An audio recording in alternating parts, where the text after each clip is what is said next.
Hello and welcome everyone to Kumi Now. Thank you so much for joining us today. My name is Sarah and I am serving as your MC today. I'm joining you from Kitchener, Ontario, Canada, on the traditional territories of the Haudenosaunee, Anishinaabe, and Neutral Nations. And I'm a settler on land promised to the Six Nations of the Grand River in an unresolved land claim.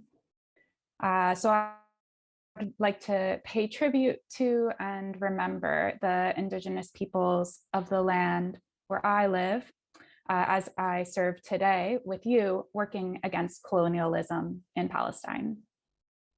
In today's Kumi Now online gathering, we are looking at Israel's use of home demolitions as a tool of occupation.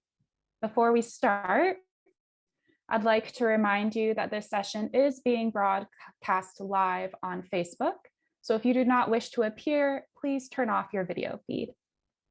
We would also love if you could quickly share one of the links that are being put in the chat so that others may still join us. We're now inviting people from the audience to tell us how you're applying Kumi Now back in your community, or are otherwise advocating for Palestine. If you have an idea or project you'd like to share for up to 5 minutes in a future meeting, please email us at kumi@kuminow.com. Now it is time for our weekly activism survey. Mark, could you please launch the poll? Please note that there are 3 questions, so be sure to scroll down for the 3rd question.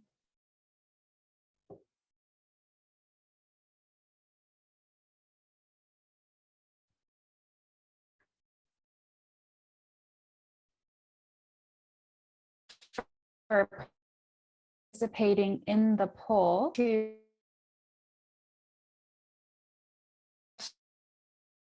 number 2 is C, 50,067. And then the answer to number 3 is D, a lack of building permits is causing 25,000 missing housing units.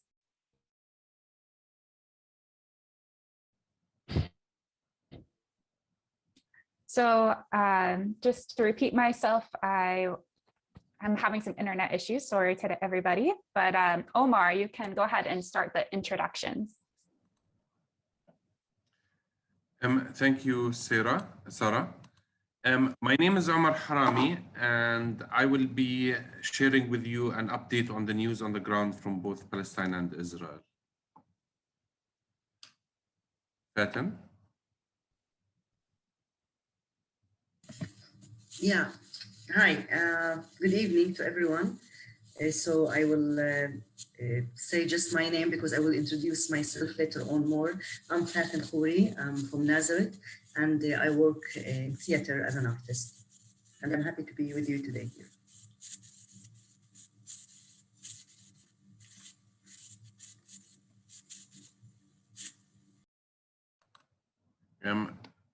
Daniel?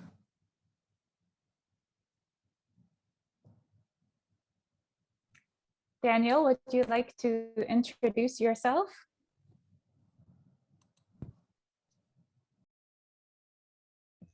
Thank you.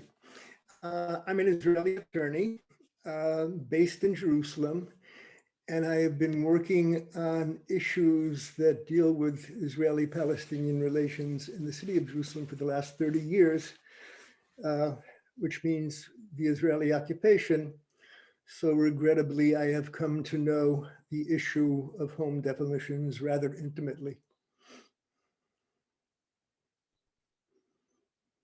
Thank you, everyone. Omar will now give us a news update on what is going on in Palestine the past week. Thank you, Sarah. One major news story that has been happening in the news is that the Jewish National Fund has approved a very controversial plan that will allow them to buy Palestinian land in the West Bank for the expansion of illegal Israeli settlements. Now, we all know that the National Fund has been engaged in buying land in areas of the West Bank, especially East Jerusalem. But it's unprecedented that it is becoming very open, and they're doing it publicly. This is thought this will embarrass Israel, or has the potential to embarrass Israel in the internationally.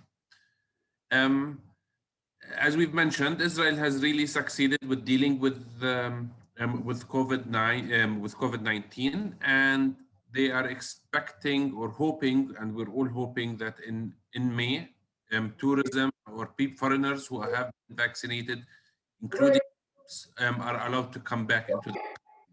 So Israel will be one of the first countries to reopen their borders. Things in the Palestinian territories are not as hopeful, with the rate of vaccination to be very low. Today is the beginning of the holy month of Ramadan, and it's all of this, regardless of COVID and all of the political uncertainty, there is a sense of hope and excitement in the country. So please don't forget to wish your Muslim neighbors and friends happy Ramadan. Yesterday, there was a huge volunteer project in Al-Aqsa. Over 200 buses came into Jerusalem, mainly from inside Israel, from Arab towns. 200 buses who came in, and they've cleaned the whole Al-Aqsa compound. This initiative has been taking place for the past 12 years. And this year, it was recorded the highest number of volunteers coming into Al-Aqsa Mosque. For some of you might have heard on the news, Ofer Kasif is the only Israeli Jewish member of the of the Joint Arab List, and a member of Knesset. He was demonstrating in Sheikh Jarrah against the eviction of over 550 people, and he was brutally beaten by the police. He got his shirt torn and his glasses broken. This is unprecedented. Usually, yes, some Arab MKs, members of Knesset, have been beaten up, but not an Israeli Jewish member of Knesset, as far as I know, or from the news reports. So this seems that it's the police violence is taking a different toll. And even hardliners from the Israeli Knesset, right-wing members, have really criticized the action of the police. Interestingly, around this time of the year, in April, Israel announces the new statistics of the population. And the figures are 73.9, or almost 74% of the population are Jews, 20.1 are Arabs, and 5% are members of other groups. So Israel is 9.5 million population. It's one of the fastest growing countries population-wise, and younger countries. Representation, many young people live inside Israel, both among Jews and Arabs. So there's many very interesting information. If you'd like, Beit Salem has released also some of its own statistics and readings on the numbers. It's worth looking their program. Thank you very much. The report online. Thank you, Omar, for that important information. And also, it might be good to turn off your camera, Sarah, just to make sure that the internet is working better. Ramadan Kareem. So we now turn to our main issue of the week and our special guest. As they speak, if you think of a question, please type your question in the chat, as that is how we will be getting all of our questions from the chat. And we'll try to ask as many of them as possible when we get to the Q&A. So Fatan will start us off by introducing a film. Thank you, Sarah. Good evening again. I will share with you now a small video, a short video that I did. It's a collection of a project that I do about the story of the historical and old houses. That this project that I have been done in West Bank and in historical Palestine in 48. So I would like to share with you this video, and there's subtitles, so you are supposed to follow with the information. And after that, I would like to give you some reflection about what I do, why I do, and to share with you about this issue in my point of view. So we can share now the video, please. الحقيقة موجودة هون. القصص عايشة بيننا. الماضي مختلط بالحاضر والحاضر مختلط بالماضي. يمكن ما نقدر نلاحظه لأنه ممزوج بقصص ثانية، بس هل يعني إنه مش موجود؟ هل يعني قصة ناس عاشوا فرحوا واشتغلوا ما عاد إلها وجود؟ وين هاي القصص؟ قصصنا وتاريخنا بتغير وبتزيف مع حاضر بده يغير الماضي ويمحيه ولا كأنه كان هون. إحنا ما كنا هون؟ ما كان في ناس عايشة بهاي البلاد؟ وسط كل هاي القصص كيف ممكن نخفي الحقيقة وهي مثل الشمس واضحة؟ حقيقتنا اللي صارت ماضي وبطلت حقيقة صارت أسطورة. حقيقتنا أسطورة. الحقيقة إلها وجه واحد.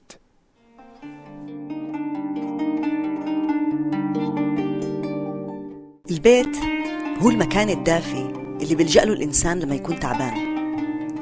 هو المكان اللي بنبني فيه تفاصيل حياتنا الحلوة والمرة.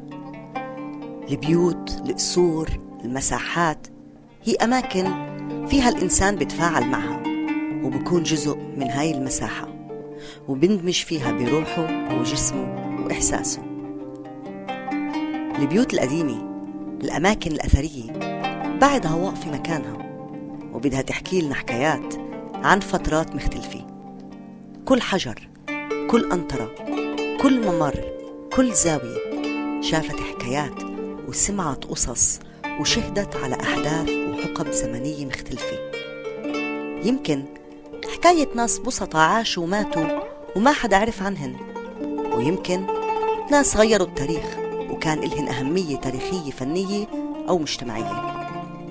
هاي المساحات كان فيها ناس وأحداث، وإذا بنسمع للحجار تحكي لنا قصصها وشاهدة على كتير أحداث وبتأكد وبتذكرنا بحقائق اللي عم تنمحي من عقولنا وذاكرتنا. اليوم في فلسطين إحنا عايشين بواقع في احتلال بده يلغي وجودنا عشان يثبت وجوده. بده يلغي تاريخ شعب كامل عاش وما زال عايش في أرضه. شعب له تاريخ، تراث، ثقافي وفن. ولهيك دورنا نحافظ على هاي الأماكن، وهذا الشاهد اللي عاصر وشهد على مأساة شعب تم اقتلاعه من أرضه. مشروع قصص البيوت القديمة الأثرية بهدف للتركيز على أهمية الحفاظ على هاي المباني والبيوت والأماكن، والحفاظ على قصتها الحقيقية بدون أي تزوير أو تغيير بالحقائق. أنا اسمي فاتن خوري، مجالي هو الفن والمسرح، وبالنسبة إلي الفن هو مقاومة وصمود حتى نوصل صوت الحق. لما بشوف بيت قديم بنهدم، لما بشوف مكان أثري مهمل، لما بشوف هاي المواقع والأماكن بتم بيعها لجهات بدها تغير وتزيف تاريخنا تنسبوا إلهن، وقتها بشعر بالخوف. وهذا القلق والخوف بأنه عم نخسر يوم بعد يوم شاهد على حقيقة كل العالم ما بده يشوفها. هذا اللي خلاني أبدأ مشروع قصص الأماكن والبيوت القديمة والأثرية. حقيقة إنه إحنا هون كنا وما زلنا موجودين خلتني بدي أرفع صوتي وأسمعه للناس من خلال المسرح. هذا البيت في قصص وحكايات كتيرة احنا شفناها على مر السنين والعصور. كنا دايما واقفين هون وشاهدين على هاي القصص والحكايات.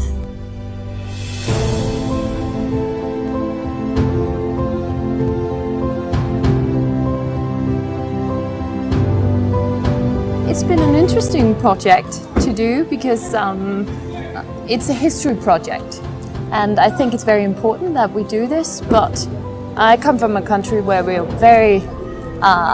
we have a lot of knowledge about our history and into very little detail.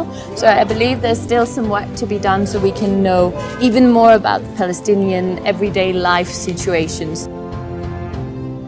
الفكرة بتركز على مبدأ مسرح المكان اللي بيعتمد على عرض مسرحي في أماكن وفضاءات مختلفة.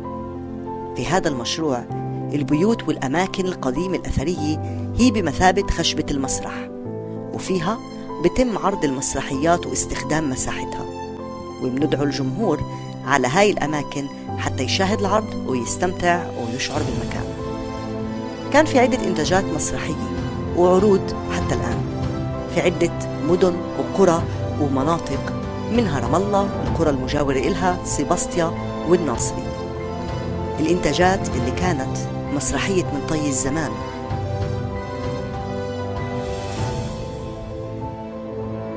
مسرحية حجارة حية،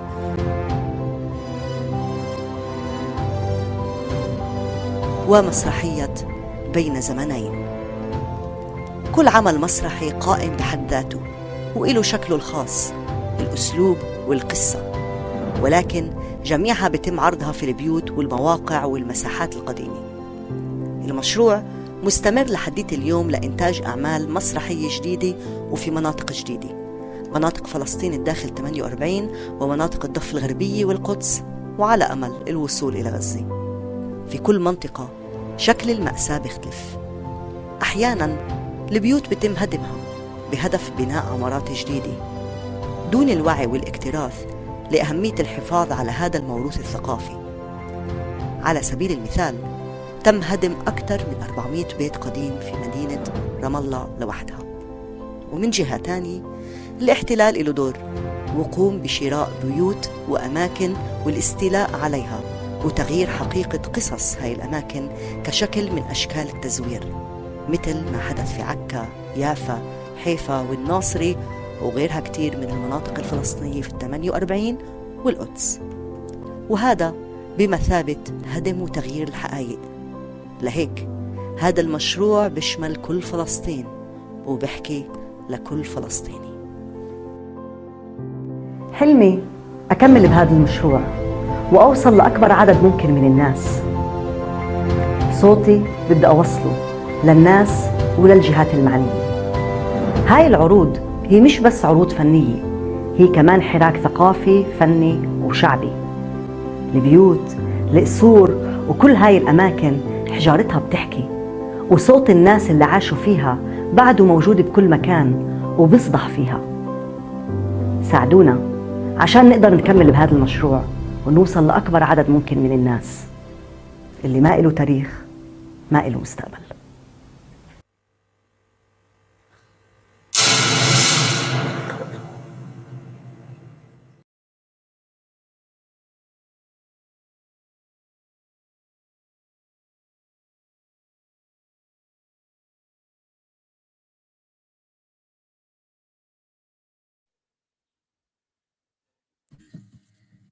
Thank you. Okay, so this was a short video that I wanted to share that I did about the project that I do. So I will introduce myself quickly again. My name is Fatin Khouri and I'm from Nazareth, as I mentioned.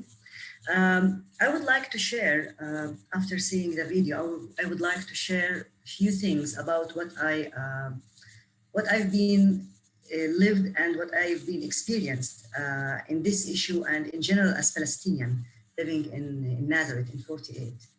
And of course, when I say 48, I hope it's clear for everyone. It's, I mean by it, it's the historical Palestine, what called today Israel, and it's in where Nazareth, Haifa, Akka, and all the cities and villages in Galilee and around inside now Israel. So I studied theater and history of art at Haifa University.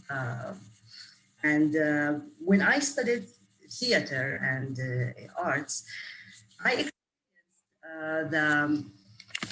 excuse me, I have a small just technical problem. Sorry. You can hear me now? I hope you can hear me. Okay.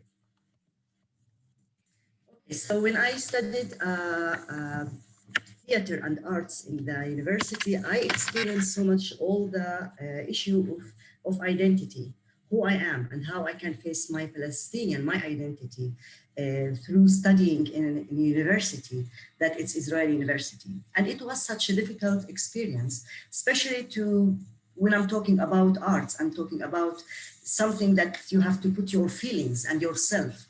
So, and especially when I have to study in Hebrew, of course, because this is the language what it's officially that we are supposed to study in. So I had all the conflict or all the dilemma. How can I be myself in this frame? And I remember so many times that I've been with the students and with the colleagues and with the people that I studied, that when I've been presenting myself that I'm Palestinian from Nazareth, they were all the time telling me, no, you are not Palestinian, you are Israeli because you have Israeli passport. So all the time I had this dilemma and this conflict.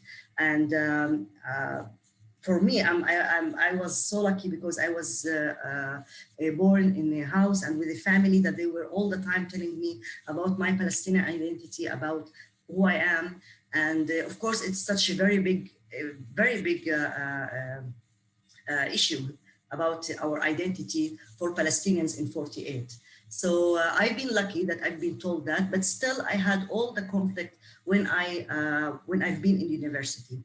So after I graduated, I've been living in Ramallah, and because I worked in the first production in Ramallah with Ashtar Theater, and I lived in Ramallah, and then I lived in Jerusalem and Bethlehem, and in different cities and places. And I remember the first time I went to Ramallah that I've been seeing the Palestinian flags in the streets, and it made me feel so strange. And it made me feel to stop and think why we can't have the right to have our Palestinian flag everywhere, because at that time we couldn't raise up our Palestinian flag in Nazareth. It's not like today. So I was asking myself so many questions, and I was thinking about myself in this place as an artist. What can I do? What can I change? And why I'm telling you all this feedback, because all this let me go to take the theater as a tool to do all this project and to talk about the houses and destroying the houses. Now, when I lived in Ramallah and Jerusalem, I've been seeing and witnessed for so many houses that they were destroyed, historical houses and old houses. Now, when we say old house, it could be from the 30s, from the 50s, from the 60s, or from the 20s, or even before. So as I collected the number, and I mentioned in the video, there were more than 400 houses just in Ramallah, but they were destroyed. And I bring all the time maybe the example of Ramallah because I lived there, and that's what I saw. But of course, it's the same issue. It's in other cities in West Bank, in Nablus and in Khalil and in Bethlehem and in different cities and towns, Palestinian towns. Now the issue that destroying and demolishing the houses, these Palestinian houses, it's not by Israel. It's unfortunately by Palestinian Authority, by Palestinian municipality, it's not from Israeli, from the occupation. The thing that most of the people, they want to have more space and to have more opportunity for living, for working. And this is what most of the people, they say that we want work, to live, to have new houses, to have more space. And unfortunately, all the cities in West Bank, that it's a very, very tight space. So that's why, that's what the narrative that all the people that they think that it's important, it's good to destroy the old houses, it's to have more space. And it's so dangerous, because actually, for example, again in Ramallah, this city that it's full of old houses, full of gardens. Every house have his own garden. Now, if you go there, you can't see almost you can't see any old or historical house. It's full of new buildings. It have a new shape, a new look, if you can say.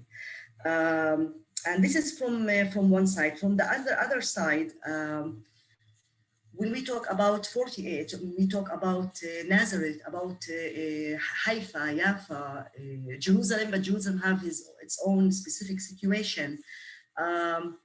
Unfortunately, many houses, they've been taken or sold to the Israeli, to the occupation, to the Israeli side. And what happened, like, for example, in Jaffa, if you go and you see the houses, that all the story of the houses, the places, it have been changed, like changing the history, of course, and changing the reality and changing the narrative. And that's what have been done with the houses and with the buildings. So what happened, for example, in Nazareth, where I live, in the old city in Nazareth, most of the houses, they've been sold for Israelis. And now so many houses, even that they change the way of it looks. They change the story of it. They change the way that the history of it. And for me, when I began to talk about this, I saw that destroying a house, actually, or to keep a house, but to sell it to the occupation and then to change the story of it, it's the same. It's like, again, even if you keep it, but it's destroyed, because the memory, it's destroyed, the narrative, it's destroyed. And for us, it's we have us, the living stones, and we have the stones that they are the witness of who we are and what we had. And against the Israeli narrative and the occupation, that this land was empty and it was desert. Actually, why it's important to keep these houses? It's they are the witness of us for being here, the witness for us for having us as Palestinian people living here for a long time and having culture, having art. So these houses, when you go, for example, to Ramallah, anyone comes outside from Palestine and he sees Ramallah, he doesn't see so much old houses. So he says, where people before 48 or in the 50s, or where they used to live, where are these houses? So this dilemma, it had been for a long time, and unfortunately, I saw it for while I've been living in Ramallah and in the Bethlehem and different places in the West Bank.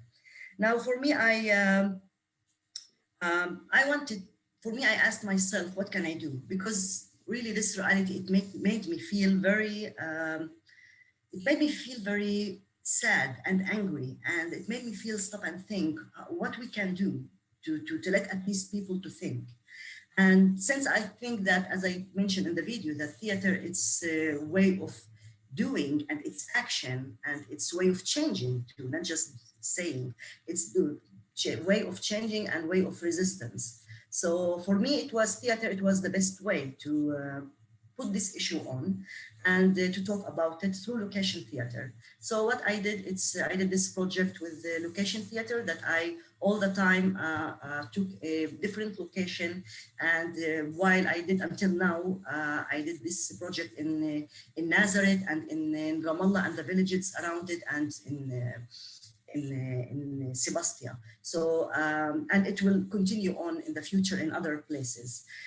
So the idea was to collect all the story of this house itself, because some houses or some places, they have their own story, they have their own history, or to bring a story about the awareness of importance to keep the houses and to keep it safe from destroying it or from selling it to the occupation. And I want to share with you the experience, what meant to me to be in the different locations and what meant to the audience to be there. That it was so much real sometimes when you feel the stones, you feel the dust, you feel the reality there because you are there and you feel the energy of the space. Sometimes that people, they've been living, for example, this village next to Ramallah, we went, and there was the old house that it belonged to the Husseini family. It's such a very big family. And many children, they were passing, and people, they were even afraid to get close to this house because they thought that this house, maybe it's dangerous to go there because it's old house. But after we did this performance and they entered to the house and they went there and they were part of this space, they were having different relationship with the space. So that's what we try to do this awareness for the whole generation, especially for the young generation. And what we try sometimes to do is to talk with the people that they have the decisions, like the municipalities or the ministries. When I talk about that, I talk in West Bank because it's really such a dangerous and very tricky and very sad issue that to have all the houses that they were destroyed in all these years in West Bank and still going on to build just a parking or to have a new building or to do whatever project. And for us, every time I tell the people, it's our right to have to be going on and to develop ourselves, but we have to keep these houses because it's not just the old and historical houses. These witness that they say, yes, we've been here, and no, it wasn't a desert here. There were people living here. There was history. There was culture. There was land full of people and life and full of things. It's the opposite of the Zionist and the Israeli narrative. So, and unfortunately, I tried really to go sometimes to the municipality in Ramallah or other places and to really to see what's the problem here. Why is destroying the old houses in West Bank? And the other side, we try to go to people that they have houses in the old city in Nazareth or in Akka and other places, and to give them the awareness. It's important to keep these houses, not to sell it to the Israeli side, because when you sell it, you sell your history, your identity, who you are. And then unfortunately, Israel, they keep the houses, they renovate it, and then they change the story of it. So they have their own narrative. And I'm trying all the time to keep this question and this big question that these houses are just stones or they are more than stones. They are memories, they are, as I say, witness, and it's so important for us to keep all the houses, from selling them to Israeli side and not to destroy them if we are talking about West Bank. Unfortunately, I couldn't do this project in Gaza. I hope we can do it soon, but I was focused more in 48 and in West Bank. And in the end, I want to say that I do believe that theater, it's method of way of living, and it's through art you can do changing, because it's through especially theater, it's art of action. So you can do, yes, change and do change things through art. And that's what I try to do. Thank you for giving me the space to share my experience.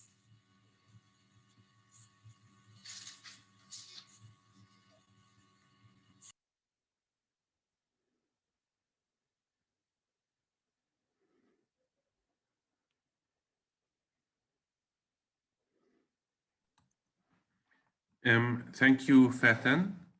I think Sarah's still having some computer or internet problems. We would kindly ask Daniel Sidman.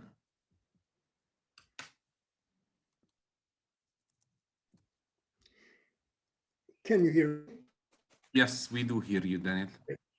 Okay. I will focus on my field of expertise, which is East Jerusalem. So my scope of vision is not nearly as broad as Fatin's. In 1967, Israel took East Jerusalem and annexed some 70 square kilometers of land, in which there were approximately 70,000 people residing. Those people lived in about 12,600 homes that were built either during the British Mandate or during the Jordanian rule.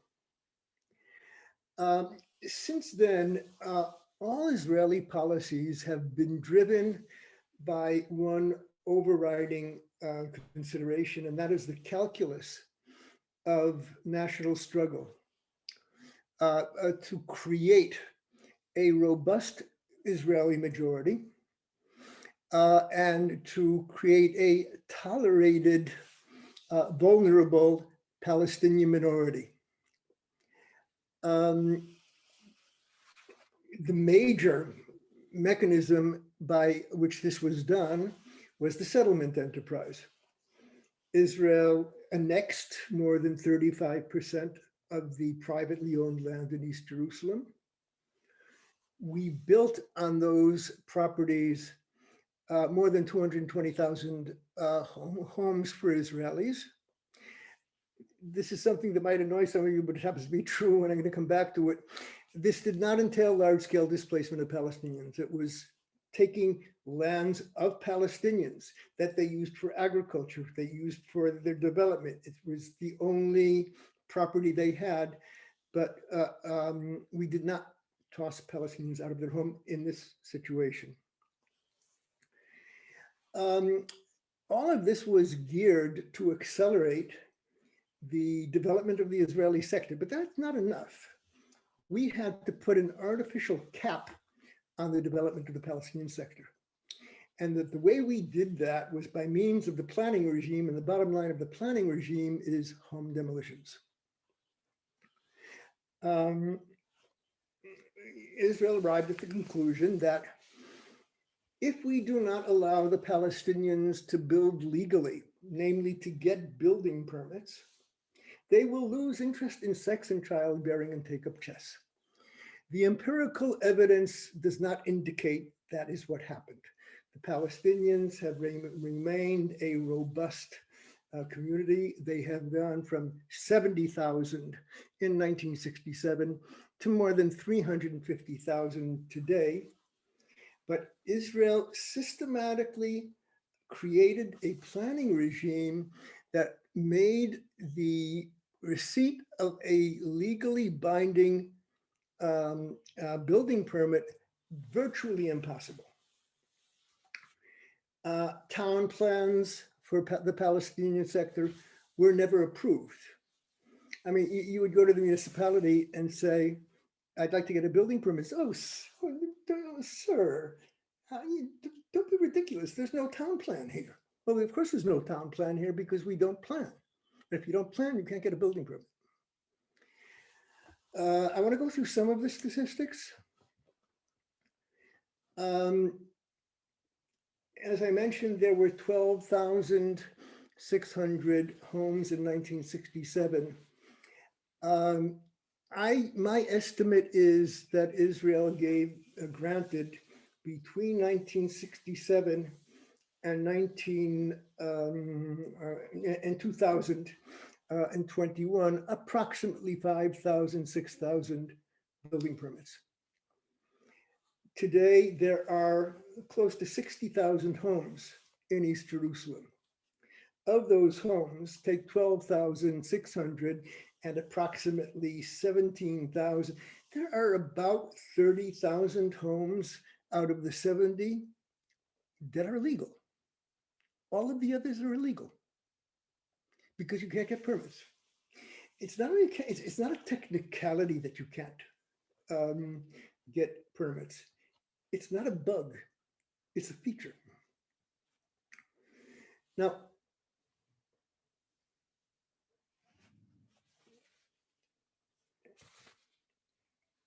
when you say there are 25,000 people in need of building permits in East Jerusalem, that's an inaccurate figure. There are about 25,000 people who've built their homes, and there's another 20,000 who need to build homes and can't possibly get a permit. And that is by no means an accident. Now,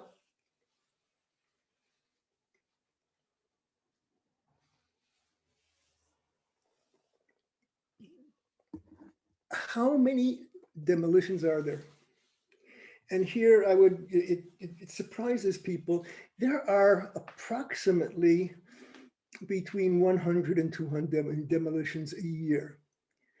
That is not entirely accurate over the last few years because there is a new law which basically limits judges from giving extensions to demolish a home. And at this point, the municipality is going to people who don't have building permits, who have demolition orders, and telling them, look, guys, it's going to get demolished one way or another. Do it yourself. If we do it, it'll cost you another $20,000. Demolish your own home. So adding to the insult and the misery of a home demolition, it's taking the fruit of your labors and doing it with your own hands. Now, 200, there are today, I would say, many tens of thousands of demolition orders outstanding in East Jerusalem. A demolition order is a judicial judgment. It has no statute of limitations. It never expires. Now, if you have 20 or 30,000 demolition orders and you're demolishing between 1 and 200, and I'm by no means making light of that. It's terrible. What is this about? You're not solving the problem. You're not drastically reducing the number of the amount of Palestinian construction. It's not a huge deterrent. Why in the hell are we doing this? And for years, I thought it was getting hit by lightning. It was just random, and in some ways it is. But I think that this brings us to a certain insight that goes beyond our discussion, and that is, what is the core of occupation? The core of occupation is not generally destroying the occupied. The core of occupation is making the occupied ever vulnerable. You are under our thumb. We Israelis have inalienable rights, and our inalienable rights are the right to property. You Palestinians have alienable rights. You can hold on to your house as long as we let you. But sometimes we might not want to let you, and then you lose your house. And you're talking about a collective of hundreds of thousands of people, and that's the essence of Israeli occupation in East Jerusalem. The ever vulnerability of a Palestinian collective.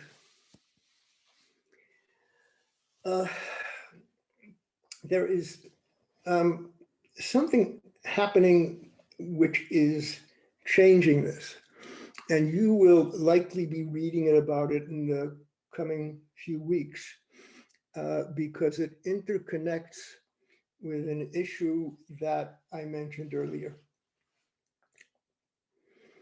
I mentioned to you that Israel built these neighborhoods with 220,000 people without large-scale displacement. There were individuals displaced, and I represented many of them in Silwan and individual families in Sheikh Jarrah. And again, I am by no means making light of it. It's a tragedy. It's terrible, but not large-scale. That's changing. And that's changing in a way that is influencing the nature of home demolitions. There are two locations in the visual basin of the Old City. I think Sabil might want to call it the Holy Basin. The ring that surrounds the old city. On the north, the Mount of Olives and Mount Scopus. On the east, Sheikh Jarrah. On the south, Mount Zion, Silwan. On the east, Batan al-Hawa.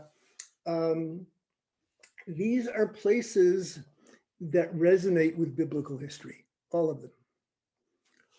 And they have been targeted by our Messianic settlers who aspire to transform the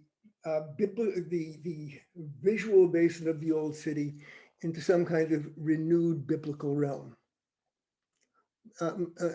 Mike Pence and Pompeo would feel very comfortable with all of this. And yes, thank you for that.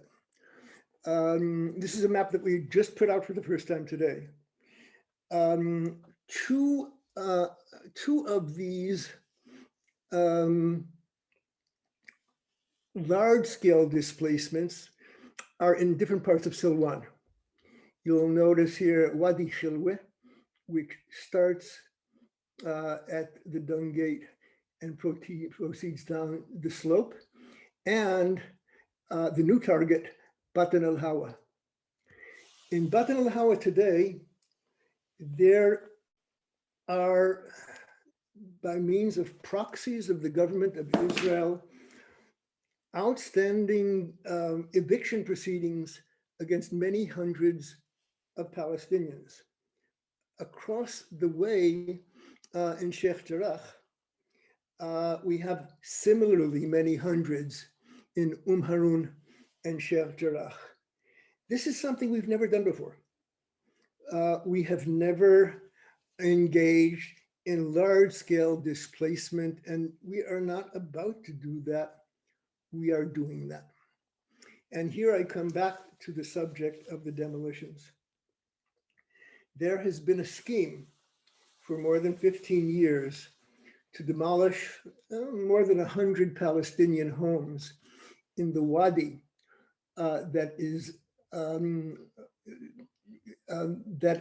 wedged between Wadi Khilwe and Batan al-Hawa. It was enormously controversial, so much so that on a number of occasions, the municipality of Jerusalem was compelled to withdraw the plan. It was just too controversial.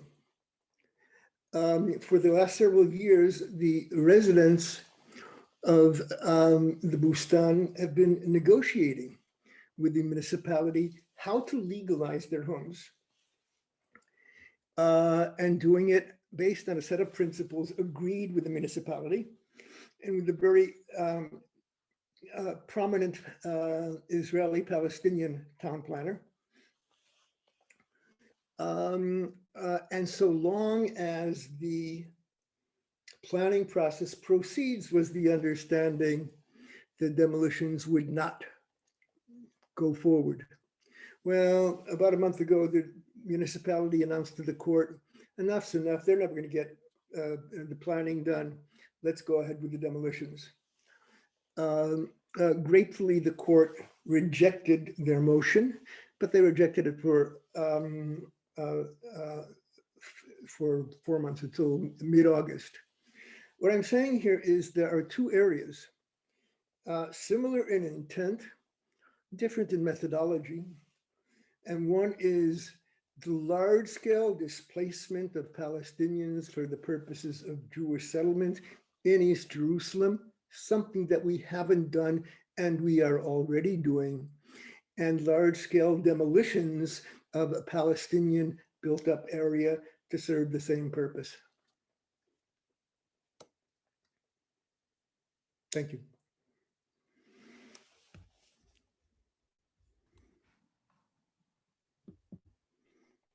Thank you so much, Fatan and Daniel, for sharing.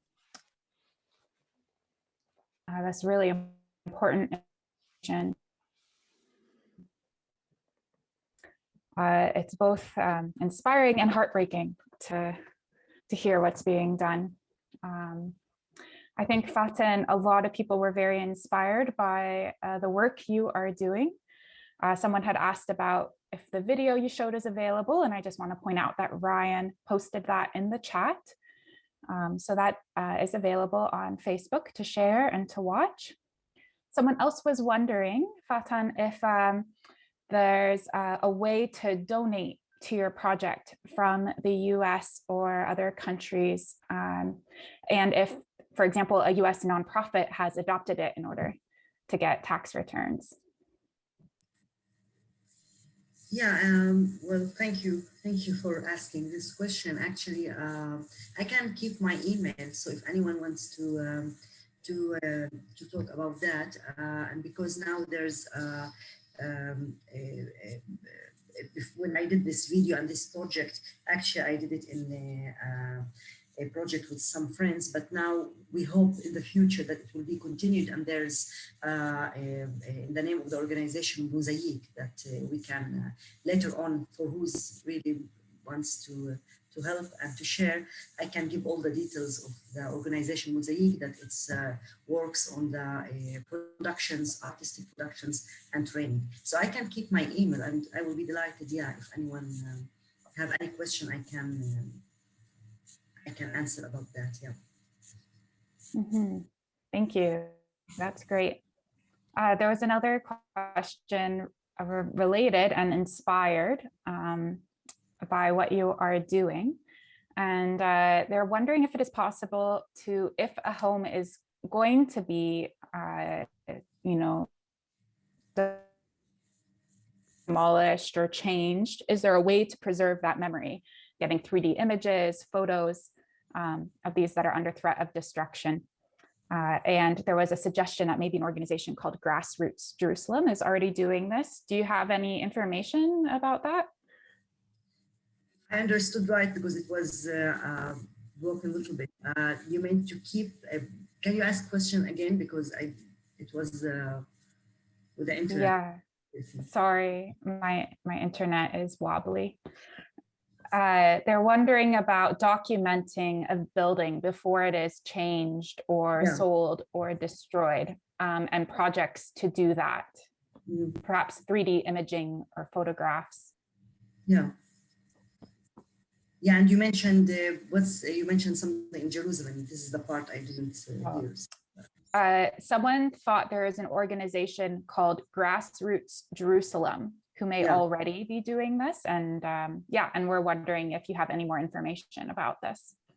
Yeah, well, about Grassroots, no, I don't have more information, but there are some organizations like in Ramallah, there's Riwaq, that they try to work in renovation, and they are having, let's say, this kind of war or this kind of conflict sometimes with the municipalities and with different places, that how much they can, and they did actually renovate so many places, and when they renovated so many people, they make it as a hostel or a hotel, and they can use it in any way, but they don't destroy it. So when they renovated, then people, they don't want to destroy it anymore because they have. So this is one thing, but the other thing, it's how to keep a memory of the house that it's destroyed. Well, actually, I saw so many people that they are actually, this is one of the stories of the plays that I did, that people, they took so different things and different, like a frame of a picture or different things that they have been used to have in the houses before they destroy it, so to keep it. And unfortunately, many people that they live abroad from Palestine, that they their houses that maybe with some other people in the family, young generation, and then they don't have anymore their memories there. So so there were done so many projects about keeping the memory of these places, from keeping the projects or the props or the projects of the objects of the house itself. But for me, I think that, I mean, the most important thing is to make the awareness, because if we have the awareness for people, so how much it's dangerous to keep destroying the houses. When I say that it's in West Bank, and someone asked actually in West Bank, unfortunately, that it's destroyed from Palestinian authorities, not by Israel, unfortunately. So, and someone else was asked that if in the chat, I think that the people, they sell the houses in 48, that Palestinian people, they sell the houses, but sometimes it's under pressure too, because I mean, I know that there's a problem of awareness for us, that we have to be aware of it more, but so many times, like for example, in Akka, there are so many houses that it's so difficult situations to live there, and then the municipality, they don't give them permission to do anything, to fix anything, until they are fed up and they don't have money to do the renovation because it costs a lot, and then they sell the houses. So yeah. Yeah, that's such an important issue. And I've also heard of stories where the buyers kind of hide who they are too, right? From Palestinians, maybe, like if they're settlers or things. Yeah. Mm-hmm. Yeah. The use of intermediaries is very common, and it's full of corruption. Yeah. Daniel, did you want to add anything else to that question about Israelis buying the Palestinian properties? Well, I would like to do something else. As you know, what I told you about is very fresh in my memory because we've just done a study on it, and that study was just released this afternoon. And finally, my colleague Celine sent me the link. So you will now be able to read this in depth, and I am now pasting that link, and it's available to all of you. Thank you, Daniel.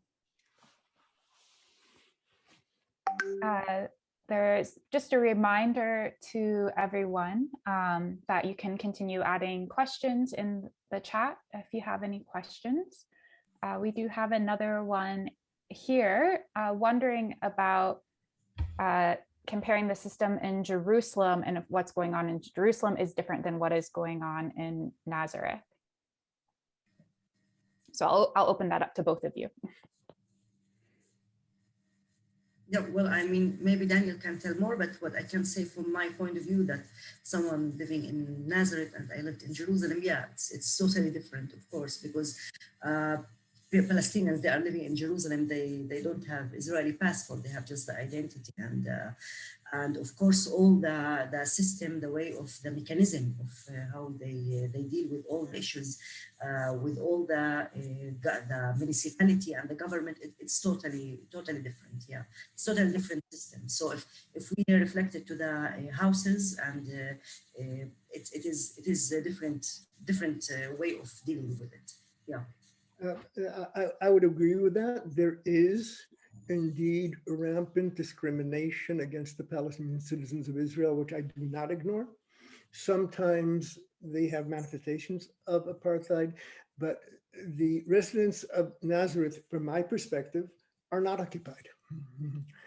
And the residents of East Jerusalem are occupied. They are fundamentally rightless. Whatever rights they have are alienable rights and can be taken from them.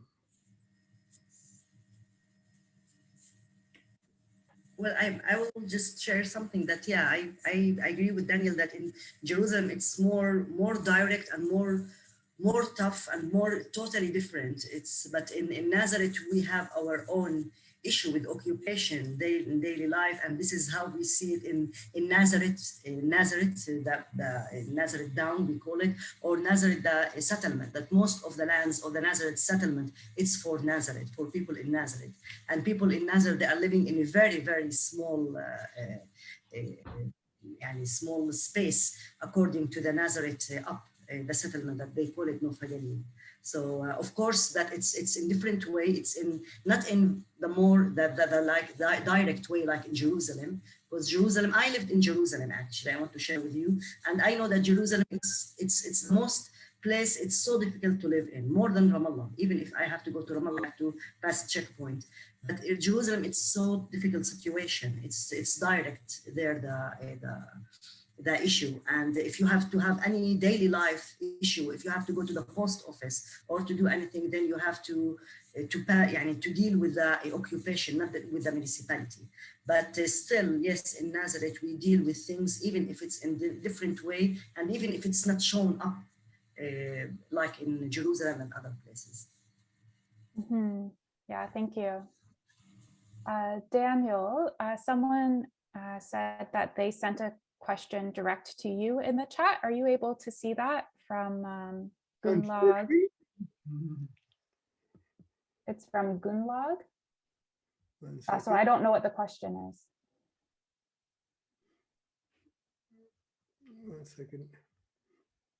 Yeah, so while you're looking that up, someone else asked about settlers falsifying legal documents in East Jerusalem.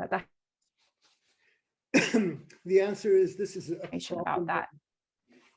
This is a problem that indeed exists, and in part exists because there's no modern title system in East Jerusalem, and since the title system is not conclusive,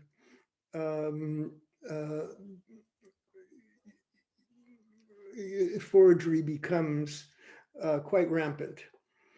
There have been cases in the past. Some of them were exposed. Some of them were not. But just bear in mind, this knows no national boundaries. For those of you who have been following the tensions within the Jordanian royal family, one of the accusations being leveled at a very senior Jordanian official, Bassem Awadallah, the former head of the royal court, was forging documents in East Jerusalem. Now, I don't know what that's about, but I do know that 2 years ago, I came across forged documents originating in Amman that appeared in East Jerusalem in an extremely dubious land transaction.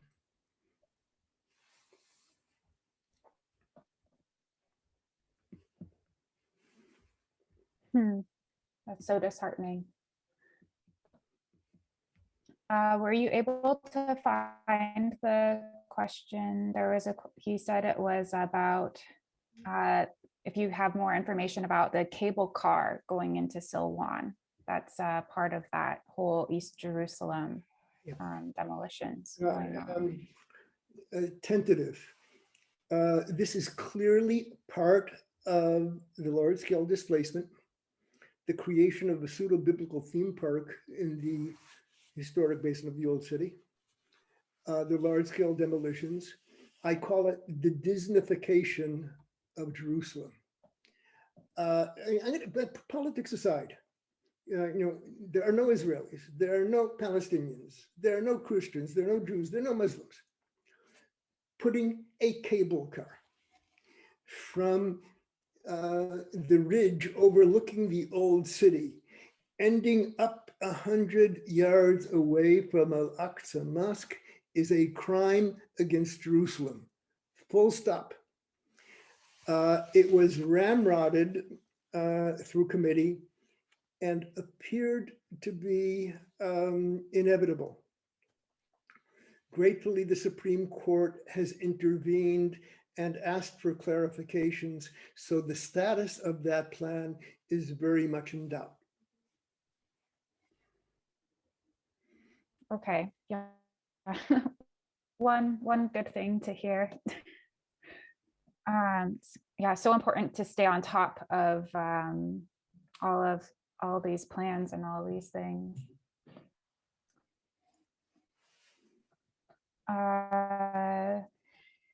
Let's see, there's a lot of questions being posted. actions are being taken and by what organizations against house destructions in East Jerusalem and in Area C? And what kind of support can they use from abroad? What can we do?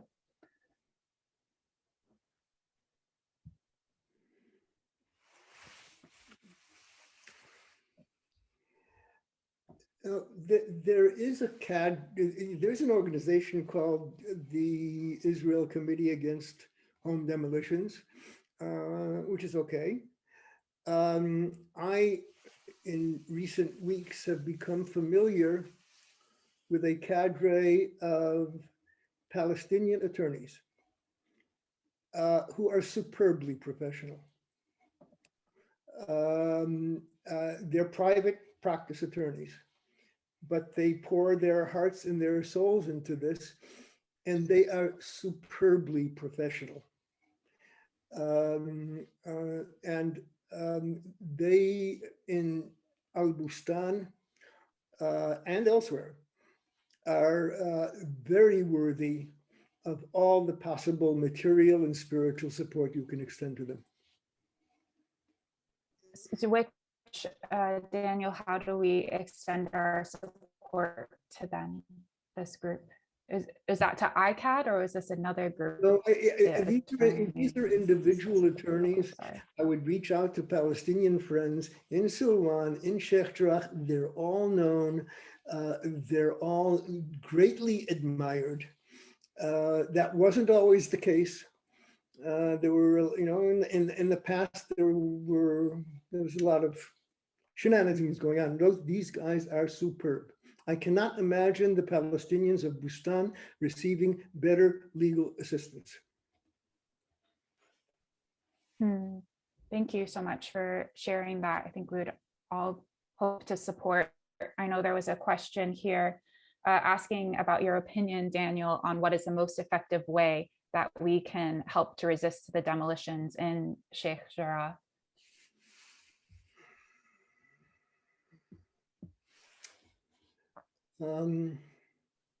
Expose it. The sands are shifting in the United States. Things that would sort of pass by your ear 2 years ago, no. Part of this is generational, but not all of it is part of generational. And I believe that there is breathing space in a new administration looking for a way to engage Israel on some of the more egregious manifestations of occupation. I think that you will find some very sympathetic people in the White House and the State Department. And the goal of this is to inform them, impress on them how consequential this is, and give them the breathing space to act. Thank you. Thank you so much to both of you, Faten and Daniel. We just really appreciate hearing from you and your expertise, what you're doing, and how you can inspire us to all act. Thank you. I can add so small thing.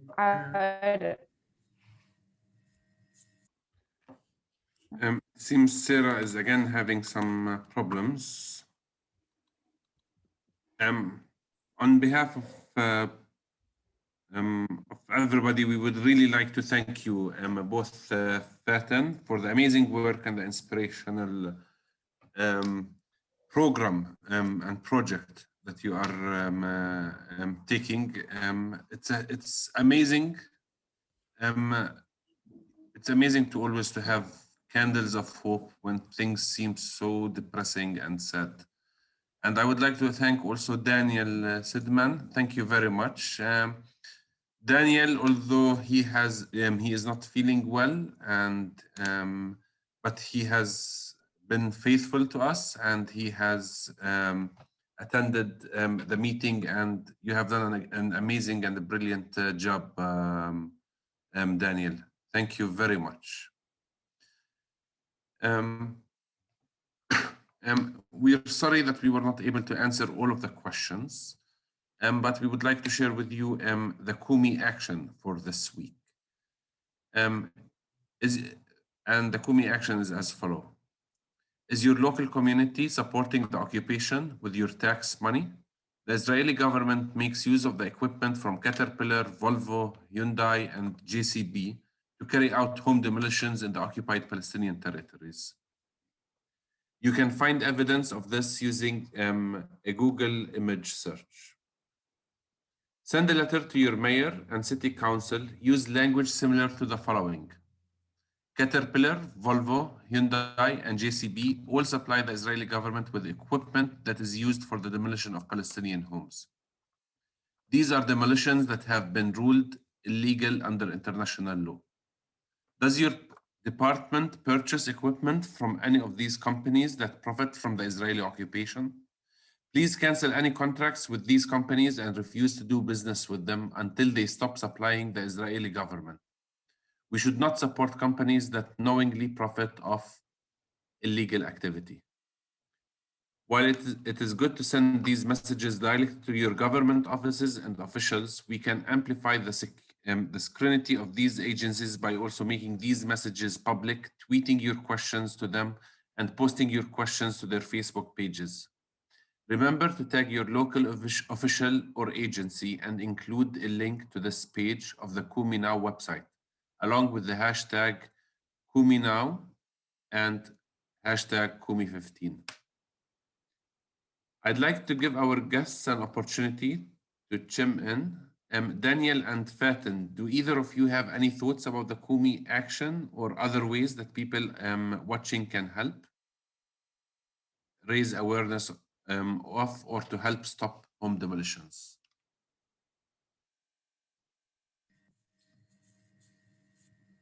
I think it's important to, we should share, or we can, Omar, or Yes. yeah, okay. I think that it's one of the things that I feel it's so important to more and more take to take more people now. Unfortunately, with the corona, we can't have people from abroad to come to Palestine. But even for us as Palestinians, because I think it's so much for the subject that I at least I raised. It's so much about the awareness, even if it's about destroying houses in West Bank or selling houses, or even if some people, they need to sell their houses. So it's about awareness, and it's important to do more and more tours in locations, and to take people and to let them know about this issue in the location, in the space there. Thank you, Fatin. And Daniel, any thoughts or additional thoughts? Can you hear me now? Yes, we do hear you now. Okay. I would like to answer your question by one of the questions asked by one of the participants, and that is, what do I mean by giving breathing space? I'll tell you a story. 6 years ago, on a Shabbat afternoon, I took two of your guys around on a geopolitical tour of Jerusalem. One was the late John McCain, and the other was Lindsey Graham. It was an interesting experience. But remarkably, they engaged in a very intelligent way. At the end, McCain asked me, "What do you want from us?" I said, "Look, I don't expect you guys to support me politically. I'm not expecting an allocation. But I am expecting the following. You are members of the most prestigious club in the world. And you've allowed yourselves to be bullied into the parallel universe of a non-existent united Jerusalem. You know damn well that were we to have this conversation that we're having on a Shabbat afternoon in Jerusalem, were we to have that openly in Washington, it would be politically suicidal. I believe that's no longer the case. I believe that there are larger and larger parts of the American people who are willing to critically engage Israel and occupation, and to insist that the American government hold Israel accountable. In order for them to do that, they need breathing space. They need to know that they're not going to be pilloried and tarred and feathered. And I don't think they will be, but they need your reassurance and your support.